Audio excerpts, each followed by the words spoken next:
Namaste and welcome to this exciting episode of Sathology Debunking Mythology. Sathology के इस episode में आपका बहुत बहुत स्वागत है। तो हमारे गुरुकुल में जुड़िए और हमारे मेंबर्स भी बनिए। चलिए आज देखते हैं कि क्या शी जिनपिंग और ट्रम्प के बीच में हुआ। देखिए ये पूरी दुनिया की न्यूज़ है। भारत ने बगराम एयरबेस ले लिया,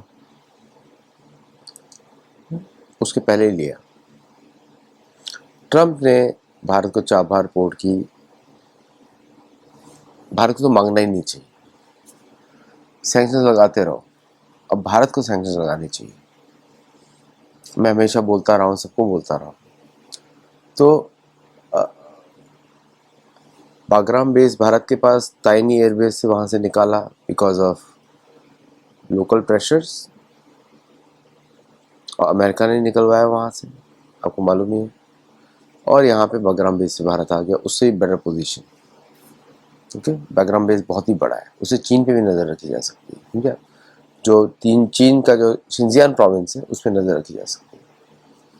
और ट्रम्प गए, पूरे दुनिया में उन्होंने बहुत सारा डील साइन किया, मलेशिया के साथ, कंबोडिया के साथ, थाईलैंड के साथ और वियतनाम के साथ रेयर अर्थ के लिए। तो जब वो लैंड करे फिर वो गए टोक्यो में चीन के साथ उनकी, जापान के साथ उनकी बात हुई। और जापान के साथ जब बात हुई तो जापान ने अपनी इंटरेस्ट रेट्स बढ़ा दी, मतलब जापान को लूटने की पूरी तैयारी। वहाँ पे कैपिटल कम, यहाँ पे उन्होंने रेट्स कम कर दिए, यहाँ पे कैपिटल ज़्यादा। आज ही उन्होंने डिस्कस किया अंकित जी के चार्ज के साथ। अब ये सब डेवलपमेंट्स हो रही हैं। अब वो उतरते हैं बुसान में, साउथ कोरिया नॉर्थ कोरिया का पूरा कॉन्फ्लिक्ट वो पाकिस्तान भारत के जैसा है। कोरिया पहले एक था और दोनों कोरिया में, एक कोरिया पे सोवियत का इन्फ्लुएंस था नॉर्थ कोरिया पे, और साउथ कोरिया पे अमेरिका का इन्फ्लुएंस। अमेरिका ने बहुत सारे ट्रूप्स डाले और अटैक किया और पूरी टेरिटरी कैप्चर करने की कोशिश करी, लेकिन नॉर्थ कोरियंस ने अपने ही बुते पे उनको हरा के पीछे कर दिया। Busan very important. बुसान जो है ये वही सिटी है जहाँ से north Korean south Korean unity की बात भी होने वाली है। यहाँ पे शी जिनपिंग लैंड करते हैं फ्रॉम चाइना, और बुसान को ही चूज़ किया गया एयरपोर्ट पर ही, एक टर्मिनल के एक छोटे से रूम में, कि इन दोनों का मीटिंग अरेंज किया गया। Busan is very very important for south Korea north Korea combined culture. और आपको मालूम है साउथ कोरिया में कितनी गंदगी मचा के रखी है क्रिश्चियन मिशंस ने, कैथोलिसिज्म ने और प्रोटेस्टेंटिज्म ने। रिलीजन के नाम पर उनके लोकल कल्चर को ही मार दिया गया।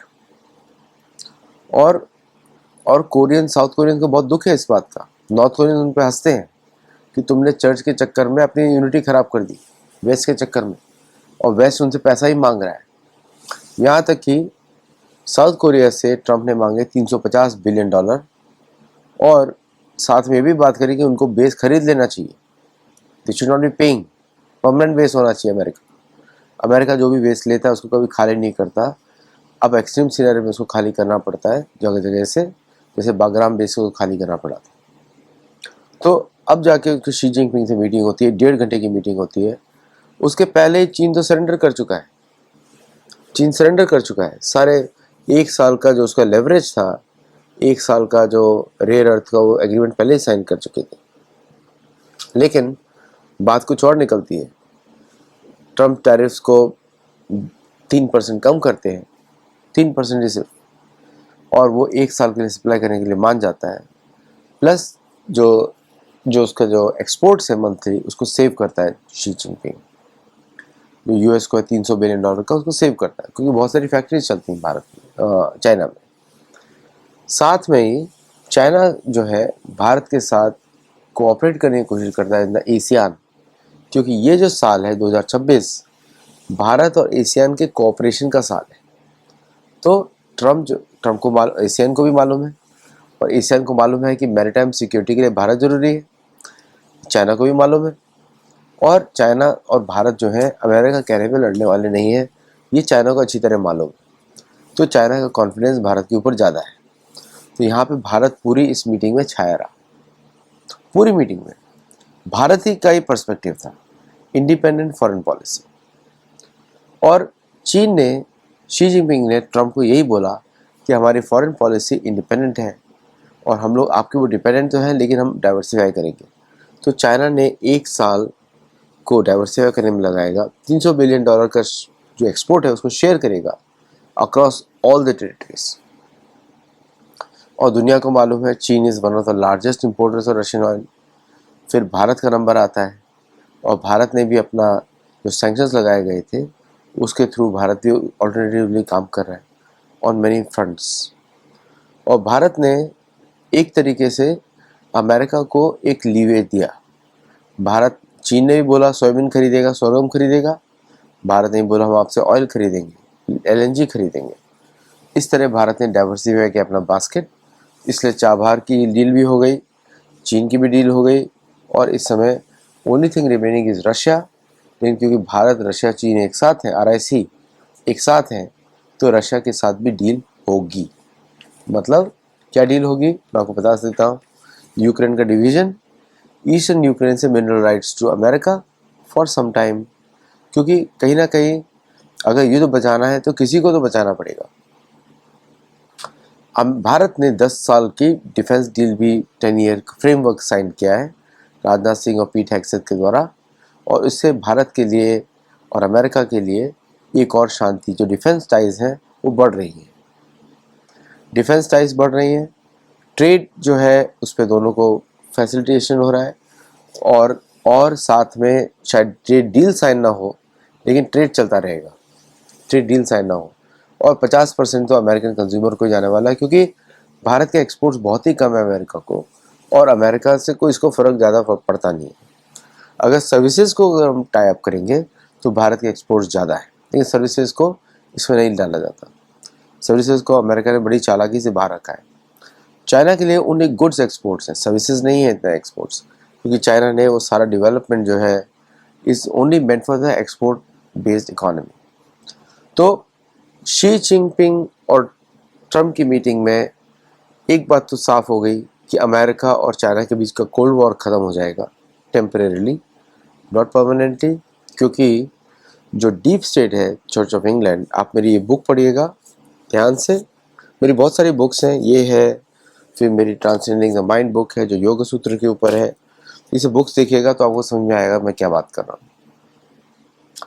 तो चीन ने अब ये जो डील साइन करी है अमेरिका से, टेम्परेरीली डीप स्टेट जो चलता है, जो इंग्लैंड से चलता है, उसको बड़ी परेशानी होने वाली है। इसका मतलब ये है कि साउथ चाइना सी में गड़बड़ी होने की आशंका है और इसको ब्लेम किया जाएगा अमेरिकन के ऊपर, लेकिन कोई और इसको करा रहा है जिसको चाहिए कि अमेरिकन इकॉनमी कोलैप्स हो, क्योंकि वो स्क्रिप्टेड है। अगर स्क्रिप्टेड नहीं होती तो कोलैप्स नहीं करवाते पूरी इकॉनमी।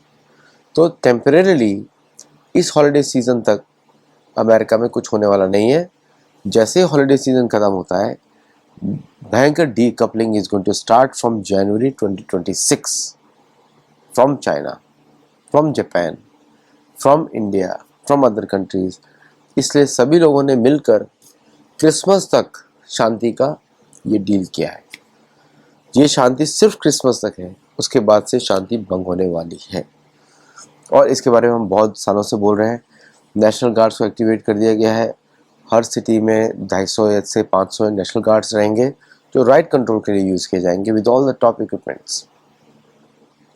तो अमेरिका के कोलैप्स के लिए ये सारी डील्स चल रही हैं। थोड़ा सा क्वेश्चन पीरियड लिया गया है, a question period before the real collapse begins. Already bitcoin को बड़ी संख्या में लोग बेच रहे हैं, इथेरियम को भी बेच रहे हैं और बाकी डिजिटल कॉइन्स को भी बेचा जा रहा है। सबको मालूम है कि जनवरी के बाद क्या आने वाला है। ओके, तो ये टेम्परेरी हियाटस है, इसमें बहुत सारे लिक्विडिटी इंट्रोड्यूस की जाएगी ताकि अमेरिकन इकोनॉमी में भुखमरी ना मरे, बट अल्टीमेटली ऑब्जेक्टिव कुछ और है और उसके बारे में हम लोग बहुत लंबे समय से बात कर रहे हैं। अब इसको आप देखें दूसरे कॉन्टेक्स्ट में कि भारतीय मिलिट्री एक्सरसाइजेज जो हो रही हैं वो क्लियरली एक वार्निंग है कि जैसे रीसेट होता है या रीसेट हो रहा है, हम उससे पहले ही हम ये सब सॉल्यूशन सॉल्व कर लेंगे। POK का सॉल्व कर लेंगे, पाकिस्तान और अफ़गानिस्तान वाले इशू अफ़गानिस्तान सॉल्व कर लेगा और भारत के नक्शे वापस अफ़गानिस्तान से मिल जाएंगे। ये सब चल रहा है एक साथ। अगर आपने पहले ना सुना हो मैं आपको बता दूं कि ताइनी एयरवेज के खाली होने पर जो प्लेन्स वहाँ पे स्टेशन थे वो धीरे धीरे बागराम की तरफ मूव कर जाएंगे, बिकॉज भारत को वहाँ पे फुटप्रिंट चाहिए सो दैट वो अपने ऑपरेशंस को ठीक से कर सके। उसमें रशियंस का भी कोऑपरेशन है, अफगानिस्तान का भी कोऑपरेशन है, चाइना का भी कोऑपरेशन है। तो मतलब इंडियन ओशन रीजन भारत के लिए, जैसे मैं ट्वीट किया था। और बाकी जो एटलांटिक का जो वेस्टर्न पार्ट है वो है अमेरिका के लिए, और अटलांटिक का जो ईस्टर्न पार्ट है उसमें यूरोपियन यूनियन गेट इन्वॉल्व, क्योंकि यूरोपियन यूनियन को जिंदा रहने के लिए अफ्रीका की ज़रूरत पड़ती है, अमेरिका को जिंदा रहने के लिए कॉन्गो की ज़रूरत पड़ती है। समझा? तो ये सब चेंजेस चल रहे हैं। और अमेरिका को तेल चाहिए मडूरो का, मतलब वेनेजुएला का मडूरो बोला मैंने, वेनेजुएला का। बट वेनेजुएला का जो डील है उस वेनेजुएला में अभी आप देखेंगे कि तुरंत ही सब कुछ शांत होने वाला है, क्योंकि ऑयल डील जो अमेरिका को चाहिए वो मदुरो ही दे देगा। जैसे मदुरो दे देगा एवरीथिंग विल बी ओके। लेकिन अभी हम देखते हैं कि वहाँ पे जो अभी जो प्रेशर बनाया जा रहा है उसमें कौन सबसे पहले पहले झुकता है, क्योंकि वहाँ पे रशियन जो वैगनर फोर्सेस है वो भी वहाँ पे पहुँच चुकी हैं। तो overall a very fast changing environment. लेकिन अगर आपको इतिहास मालूम है तो आपको कभी भी गड़बड़ी नहीं होगी। You will always understand properly. जो एक्चुअल इतिहास मालूम होना चाहिए, कॉलोनाइजेशन वाला। जैसे डॉलर जाता है, भारत के चर्चेज भी बैंकरप्ट होने वाले हैं, क्योंकि सनातन धर्म ही फैलने वाला है। और बहुत सारे जो भारतीय क्रिश्चियंस हैं वो बोल ही रहे हैं कि हमको सनातन धर्म में वापस जाना है। हम सबको उनको वेलकम करना चाहिए। जो भी सनातन धर्म में वापस आना चाहते हैं उसको वेलकम करना चाहिए, उसके वर्ण के आधार पर उसको वापस स्थापित करना चाहिए। तो और साथ में मैंने एक ट्वीट देखा था कि स्टार्टअप्स में बहुत सी स्टार्टअप्स फेल हो रही हैं। तो मेरा उसमें बस यही निवेदन होगा जो स्टार्टअप्स चलाते हैं, focus on the mind set और भगवत भक्ति करिए। बिकॉज भगवत भक्ति करते हैं, हरिनाम लेते हैं, तो यू गेट यूनिक स्ट्रेंथ। क्योंकि बिजनेसमैन को भगवान के साथ कनेक्ट रहना ही चाहिए। और बिजनेसमैन का दूसरा, वैश्य का दूसरा धर्म भी होता है कृषि, गोरक्षा, वाणिज्य। उस पर फोकस करना चाहिए, आपका बिजनेस जरूर बढ़ेगा। अगर आपको उसमें कुछ कंसल्टिंग चाहिए या कुछ हेल्प चाहिए तो do let me know, I will be there to help you. आप लोग मेरे गुरुकुल से कनेक्ट कर सकते हैं टेलीग्राम चैनल पे। और if you want to become a member बनते हैं तो आपको शास्त्रों का आपको बहुत ही ज्ञान मिलता है डायरेक्टली फ्रॉम शास्त्र। तो वो ओनली मेंबर्स ओनली वीडियोस होते हैं आप सबके लिए। तो do like, share, subscribe and let me know your feedback. नमस्ते एंड जय जगन्नाथ। Thank you.